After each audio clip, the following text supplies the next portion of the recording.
Hello and welcome to Radio Waves, a production of Red Apples Media. I'm your host, Kris Poliquin, and we're broadcasting on WLBE My 790 AM out of Leesburg, Florida. And if you're watching us on television, you're watching us on Comcast Channel 13, Bright House Spectrum Channel 498, and CenturyLink Prism Channel 83. Today I have a special guest from the Safe School Department. And if you have any children, safety in school is of top priority, right? So today I invited Mr. Reginald Young from this school safe department. Thank you, Reginald, for coming. Thank you for having me. On behalf of Lake County Schools and the Superintendent Dr. Susan Moxley and Transitional Superintendent Diane Cornegay, and on behalf of the board and Chairman Mark Dodd, I appreciate you having me here. I'm here to talk about the Volunteers on Patrol program. Yes. And so that program is a initiative that was started in 2013 and as a way to be able to protect our students. And so with that, was an initiative of the board at that time, and it derived out of the Sandy Hook situation. We wanted to be able to provide a way for the community to have a way to help keep students and staff safe, and play a part in this process. So with that was the creation of the Volunteers on Patrol program, which is based on the Citizens on Patrol format that many police departments use. Okay. And so that's what that's about. Okay. And does this program encompass, just local schools, or is it all of Lake County? Is it every grade, elementary, middle school, high schools? Well, volunteers can participate in any school in Lake County. Our primary focus is on elementary schools, as we have SRDs and at the middle and high school, as well as SROs, but we do not have any SRDs at the elementary school level. Really? Now, right. Doesn't replace the SRDs, but it does add a layer in there of observing and reporting for deterrence or detection of problems that may occur on the campus. Okay. Can you give me a couple of examples of that? So well, if I were to volunteer, what would be expected of me? What would I expect from a day on patrol? Okay. Well, just generally, some of the things we have listed in our brochure is parking lot patrols, special events, being at athletic events, directed patrols, walking patrols, and all that means is just basically being able to walk the campus on a regular basis, just to be able to be in certain spots, to spot when there is students out of place and maybe a visitor that may be out of place. Post assignments, that's standing in a particular spot to monitor a problem area. And then there could be open and closing of gates, ambassador duty, such as when we're having an event on the campus, then they're able to help escort people or show them where they need to go to.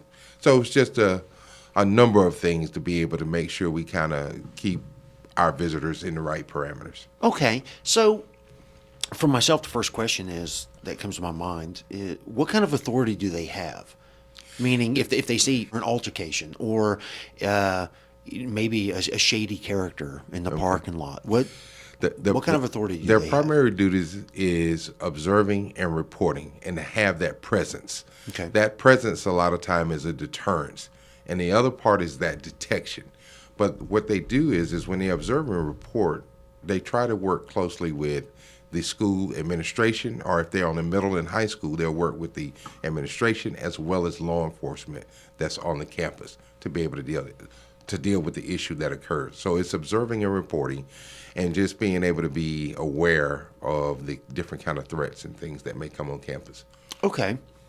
Now, what if there is no SRD on campus? Because that's part of the reason why we want more volunteers for these programs, right? Is to, lack of a better term, help police. Exactly. And the way that they help police is through the observing and reporting, and knowing how to work with the administration. Some of the key things is always that early detection and that deterrence. Having that moving presence around campus, it keeps individuals from trying to find a way to be able to come on campus. And it may not even be an issue like that. It just may be a person who has parked and then they don't know exactly where to go on the campus, whether I need to go to the office or they may think the office is in a different location. We just want to direct them to the correct place, make sure they don't have access to our students. Okay, so these volunteers have a larger role than just security then. They're also helpful and kind of help, like you were saying earlier, direct for special events and things of that nature, right? Exactly. And to be a volunteer, we're looking for people who are, at least 21 years of age. They need to have a high school diploma. They're going to have to pass a level 2 background screening. And what that is, that goes through the FCIC, NCIC criminal history check. Okay. And so they have to be clear to be on our campus. Then once they're cleared, they also go through a oral interview with Safe Schools, our Human Resource Department, and with our local Sheriff's Department. We do that in partnership. And then after that, they go to a one-day training. And then that's when they're trained on issues from radio communication to emergency management, how to look for graffiti, how to work with school-based administration, and then some of the issues that occur on our campus. And what kind of issues have we faced in Lake County where some of our volunteers on this program have actually made a difference? Well, what they do a lot is see some things of graffiti, students who are out of place, maybe skipping class and those kinds of things, and they direct them back to where they need to be. And so all of that is part of student supervision.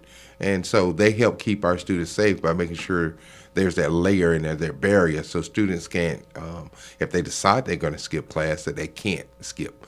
And so there's a lot of those things. And that cuts down on graffiti, that cuts down on criminal mischief, all those kinds of things. So they do help us a lot. Yeah, and some of the other, like bullying, I'm sure, there'll be less bullies out there when they know that there's just an extra set of, eyes watching the ground, watching the playground for the elementary or the parking lots for the high school, what have you. Clearly, we ask them to understand how to spot those kind of situations, document them well, get to know the students, get to know how the school operates in the discipline plan, and then what to be able to tell our administration what was actually happening so that they can deal with those issues. And so they get a lot of training. They get a lot of training. They get a thorough vetting. And these are, we've had some pretty good individuals. Right now we've been as high as 12 or 13, but we're down a little bit now since we've been in inception for almost the last 4 years. Okay. And so we're looking for people. I really would like to be up around the number of 100. And so the purpose of me being here today is to be able to try to promote this program to be able to get more individuals on our campus. Now, if someone was interested, if someone was interested, where can they get this information? Well, a couple of places. Let me give, please call Safe Schools. You can ask for myself. I'm Reginald Young, or you can speak to anyone in the office. Our number is 352-253-6675. I'll say that one more time, 352-253-6675.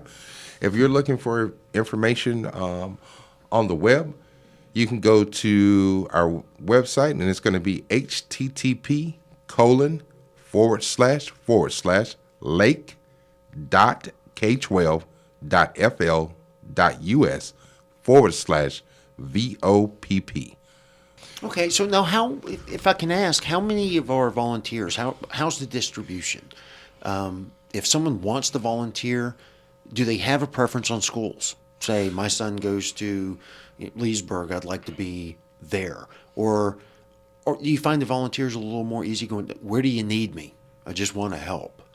There are some who are like that, but we do have some that want to volunteer at their student's school as well. A great deal of them understand the need for the elementary schools. But we do have one individual, he volunteers as part of the VOP program, but he also participates as a coach on the football team. So there's some residual effects to people being able to volunteer. Once they're cleared, they are clearly identifiable with a Volunteers on Patrol hat, shirt, lanyard, and so these people are uniformed on our campus and able to participate and volunteer the way that the school sees fit. The way that this program is designed so that the school still handles the day-to-day patrol, but the overall program is managed through Safe Schools. So pretty much once you're cleared, however you and the school determine you need to work, you're allowed that flexibility. All we ask is that you at least do 8 hours a month. Now, most of our volunteers have done more. A month. A month. That's really not asking a lot. Right. It really isn't. So we're asking for at least 8 hours a month to be able to stay active in the program, be receptive to receiving some other training, and being able to meet every so often to make sure that we address any concerns or help you be able to help our students more. To me, that sounds like a great program, especially for those who want to do something else. So they have the free time. It's a very worthy cause for, when you're especially on the elementary schools. I wouldn't mind doing that just to see them running around, Now, do you find that you have a very good retention as far as your volunteers? So once they start to volunteer, do they stick around a while? Because I know life changes and sometimes they may not be able to anymore. We have had some changes. There are some individuals who volunteered and that were advanced in age, and they did have some health concerns. So therefore, those kind of factors come up in life, and we understand that. But we're looking for any and everybody who meets the criteria to be able to come out and help us with the Volunteers on Patrol program. Thank you for having us, Kris. Oh, thank you very much, Reginald. We need to take a break. When we return, we'll be speaking with Joanie Smalley of Main Street Manager for Leesburg Partnership. We'll be right back.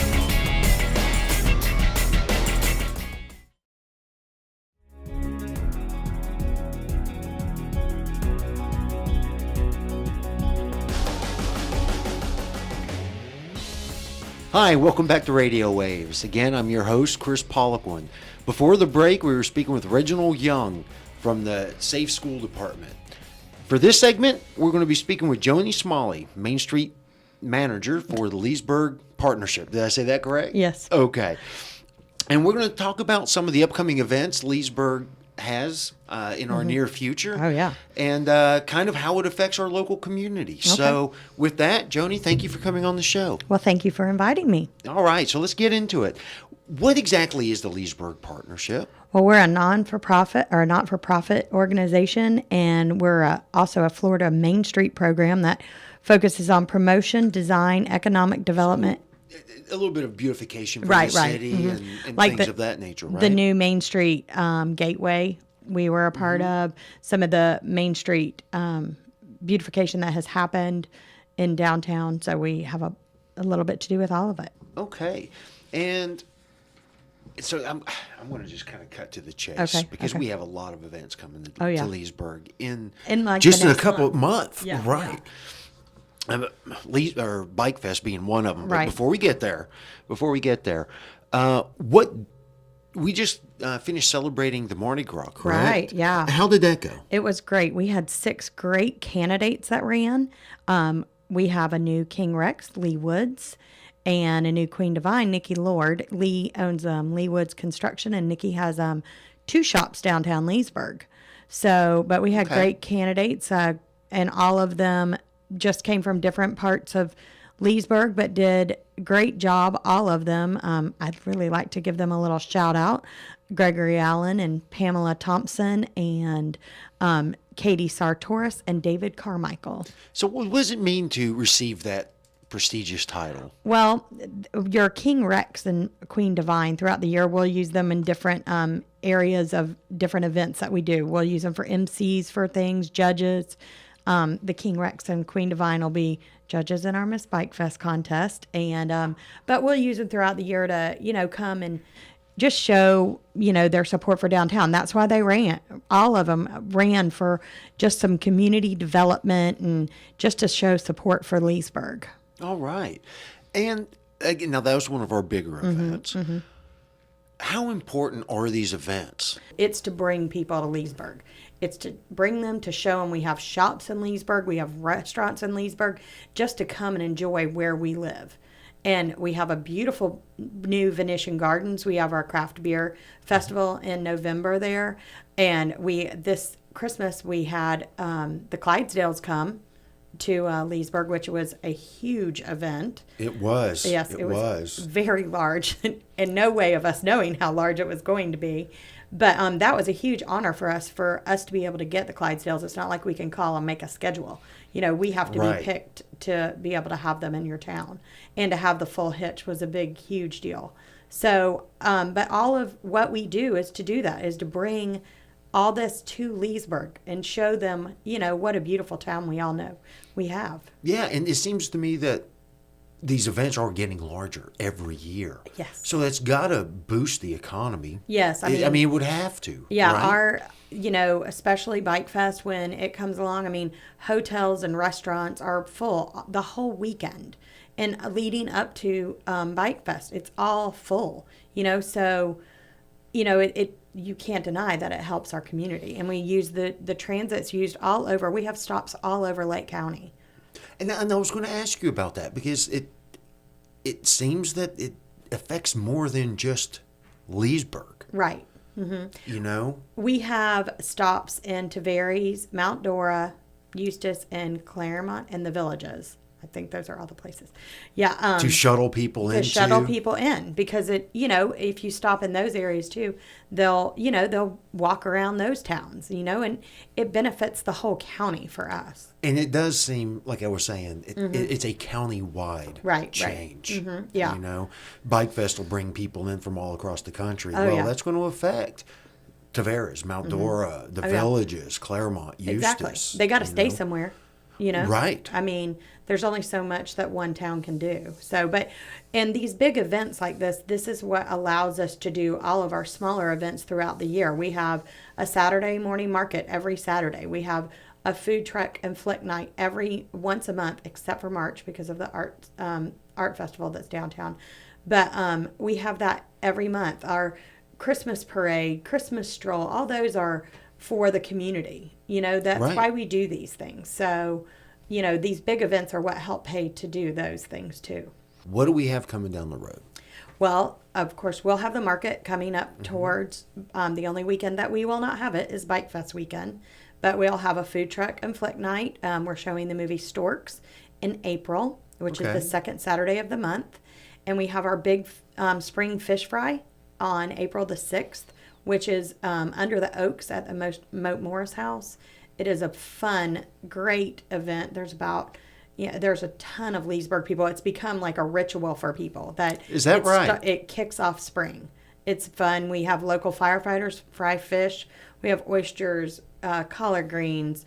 We have hush puppies made by ERA Grizzard Realty. They're famous hush puppies. They're really famous good. Hush puppies. Corn, cheese grits, everything you can imagine. And it is a huge event, and it keeps getting bigger. And then we lead right into Bikefest at the end of April, which is a huge undertaking, but it is a great, fun event in downtown Leesburg. It's the largest 3-day motorcycle event.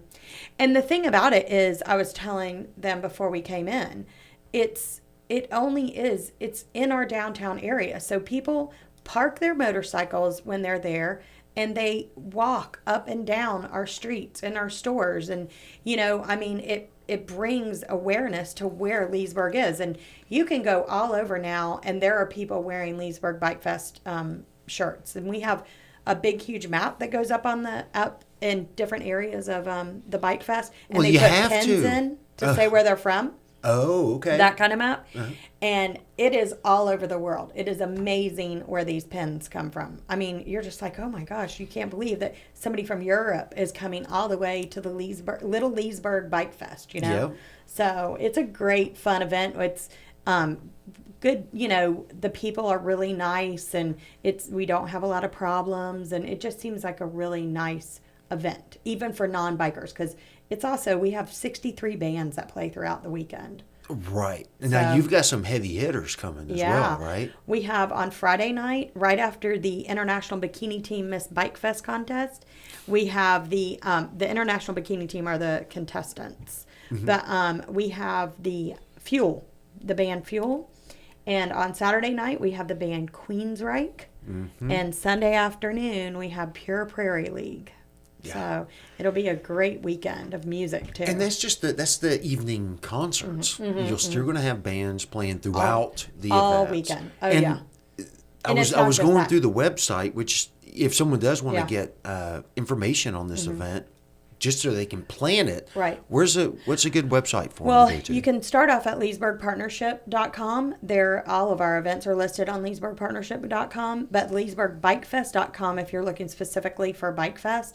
We're continuously updating everything that's happening, daily on our bands, the different contests that are going on. And there's everything. A lot. Yes, it's not just the bikini contest. It's not just the bands. We have there's motorcycle, there are bagger shows. I'm learning a lot about motorcycles. We don't have one. But I've learned quite a bit about motorcycles. Well, I'm sure you could do this for a couple of years. And you'll learn. So. And I've seen the pictures and the crowds, and just, I don't live in Leesburg, but the amount of traffic, that it is a epicenter for activity for those 3 days. Right. It is undeniable. Well, and we have a huge impact on the county in general.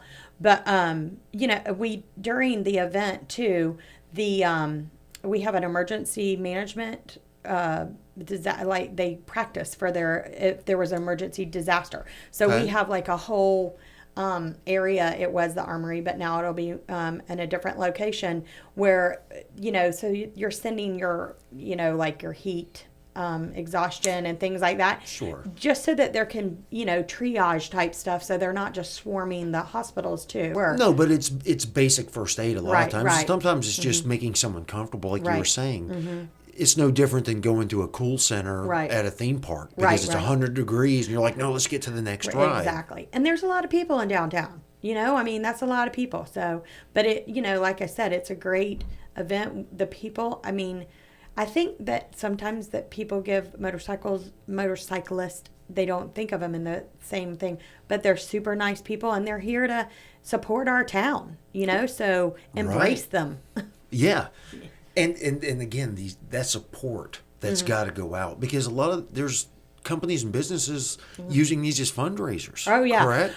We have over 30 civic groups that run beer tents, parking lots, and last year alone they raised $186,000 in running all of these things. And this is 1 year. Really?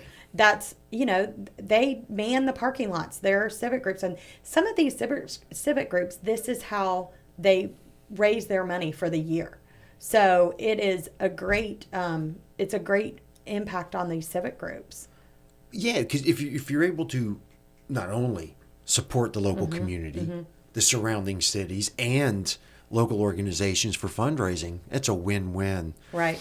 Well, Joanie, that's all the time we have for today. Thank you so much for being our guest and talking about the events in Leesburg. Well, thank you very much for inviting me. You're very welcome. This has been Radio Waves. I'm your host, Kris Poliquin. We'll see you next time.